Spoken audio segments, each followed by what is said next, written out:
Hello everyone. Welcome to a new episode of Decode. In today's episode, we talk about the process of lawmaking in India. One of the most important functions of our parliament is to make laws for the country. So how exactly do our MPs do this? They think of what will get them the most votes in the next election and formulate laws around those issues.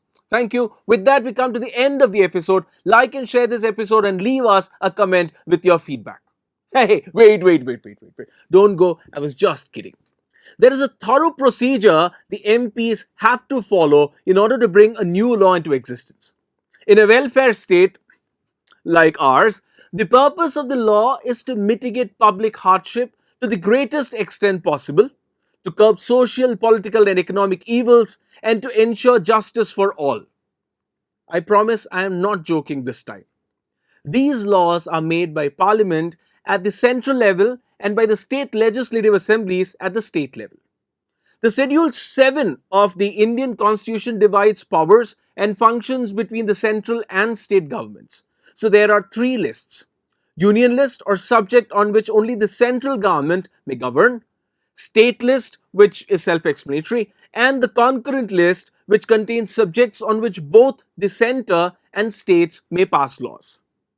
Lawmaking may sometimes seem like a fairly simple process because, in a nutshell, they just have to draft a legislative proposal, what is called a bill.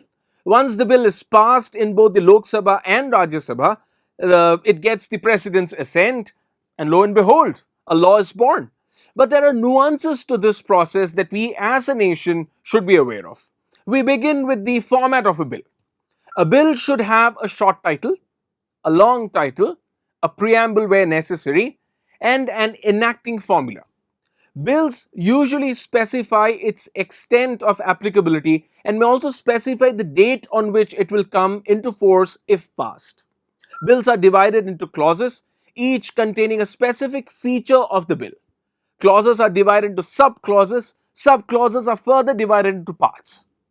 Would you believe that this complex classification system of the bill was inspired by the great Indian caste system? If you did, in fact, believe that, please take a break from reading WhatsApp forwards and read at least one actual book in the next 1 year. Okay. Let's circle back to the facts. A bill can originate in the Lok Sabha or the Rajya Sabha and may be classified as a government bill or a private member's bill. This depends on who introduces it, a minister or a regular MP. The bill starts making its rounds in the parliament by being circulated at least 2 days before it is to be introduced. But the speaker has the power to waive this condition off. Then the MP in charge of the bill asks for leave to introduce the bill. Apparently, the idea is that the MP can take some time out of the session to formulate the introduction. They can use this time to present a great document, or like us, enjoy the time off, and on the last day present a draft with 13,000 spelling errors. Anyway, if this leave is granted, the bill is introduced. This is considered the first reading of the bill. After all this, the bill is referred to a standing committee for examination, and the committee may or may not choose to take public opinion on the bill. The standing committee then sits down and submits its report on the bill to the House, and this report is considered the committee's formal advice on the bill. Some important decisions refer to standing committees.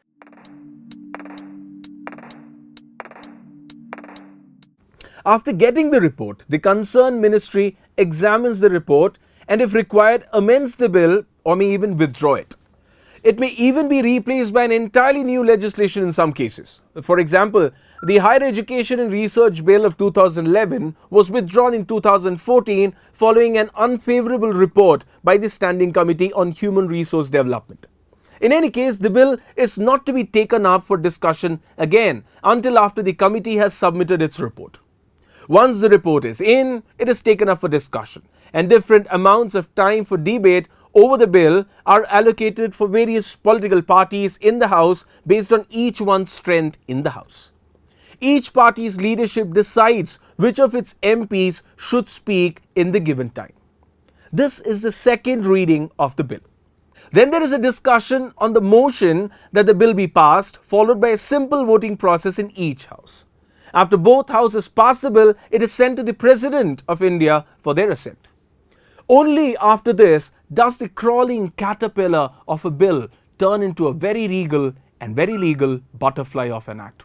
The President may, in some cases, withhold assent and return the bill to the House for reconsideration. But if both houses again pass the bill with or without amendment, the President has to assent. This is like mom asking, "What do you want to have for lunch?" and then serve the same old tinde ki sabji irrespective of the option you selected. Okay, so we have seen the process followed in lawmaking. Just a quick recap. A bill is introduced in either house of the parliament, referred to a standing committee, introduced for consideration and passing, followed by a clause by clause discussion and voting, final voting in the next house, president's assent, and gazette notification. What we have listed out is the prescribed method for lawmaking. But lawmakers don't actually follow these steps meticulously all the time, just like our relationship with the diet chart our gym instructor gave us. And parliamentarians have a long list of such offences. In the 15th Lok Sabha of 2009 to 2014, over one-third of bills passed was with less than an hour of discussion on each one. In 2016, the Income Tax Amendment Bill was pushed without any debate in the Lok Sabha. The Parliament's record-breaking least amount of time devoted to scrutinize a serious constitutional amendment was in 2019 when the Bill for Reservation for Economically Weaker Sections was passed. In 2018, the bill that exempts political parties for scrutiny over foreign funding was passed without a debate. Or were they thinking, what is there to debate in it? Just get it done. And again, in 2018, the union budget was cleared without any discussion. Why? Because the government felt that the opposition disrupted the House too often and was not interested in discussions. Wait, that sounds like something that would happen in a dictatorship. The President has the power to promulgate an ordinance when either the Parliament is not in session or when there is some immediate action required on an issue. But keep in mind that he or she doesn't do this whimsically, but does this on the advice of the government. While an ordinance enjoys the status of being a law, it is required to be approved by Parliament within 6 weeks of the commencement of its next session. Otherwise, the ordinance lapses. Apart from these bills and ordinances, there are money bills that are related to taxes and appropriation of funds, among other things. Money bills can only be introduced in the Lok Sabha, and the Rajya Sabha cannot make amendments to them. The Rajya Sabha may suggest changes, but it's completely up to the Lok Sabha whether or not they accept it. Many see the passage of the Aadhaar Act as a money bill to avoid routing it through Rajya Sabha, in which the ruling party did not enjoy a majority at that time. But had they routed it, the least the Rajya Sabha could have done was change the picture quality at least. Let's now take a quick look at private members' bills. These may be introduced by any individual MP if they feel that there are gaps in our legislative framework that needs to be addressed. Such bills are allowed to be introduced by either houses on the discretion of the Speaker of the Lok Sabha or the Chairman of the Rajya Sabha. Members are to give notice at least a month before introducing the bill, and bills relating to amendments to the Constitution must first be referred to a standing committee. The last time a private member's bill was passed was in the year 1970. But it's not that this has discouraged MPs from introducing bills. In fact, in the 16th Lok Sabha, there were quite a few interesting private members' bills that were introduced, many of them from members of the ruling BJP itself. In 2016, there was Varun Gandhi's proposed amendment to the Representation of People Act 1951, where it was proposed that voters of a constituency could petition and remove the elected representative. I just can't think of any reason for MPs to not pass this bill. Do you have any idea on why this didn't get passed? Still thinking? Nope, not a clue.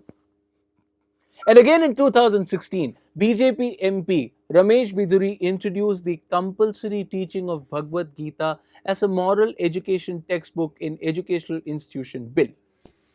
Controversial as this proposal may be, I must say, slow claps for Mr. Biduri for the most self-explanatory title ever.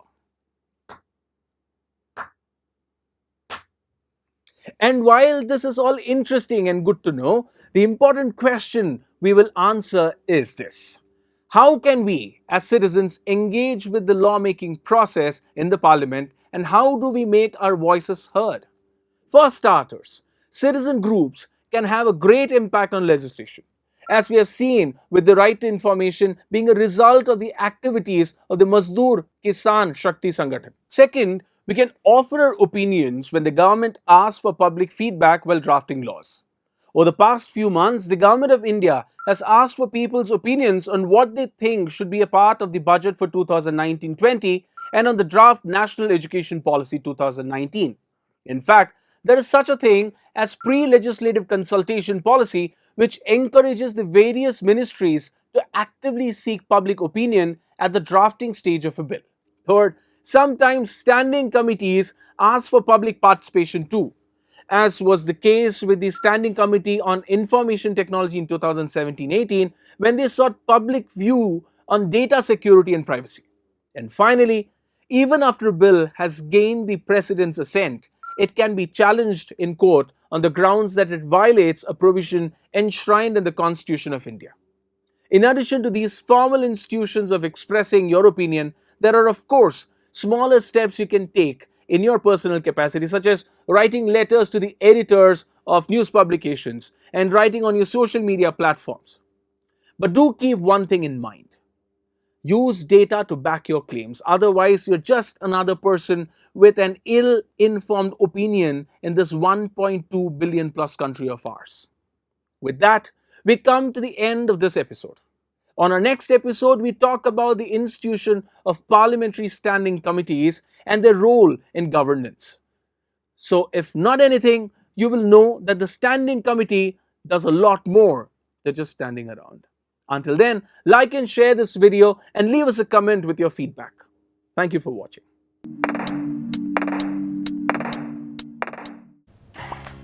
Subscribe to Factly and hit the bell icon for updates.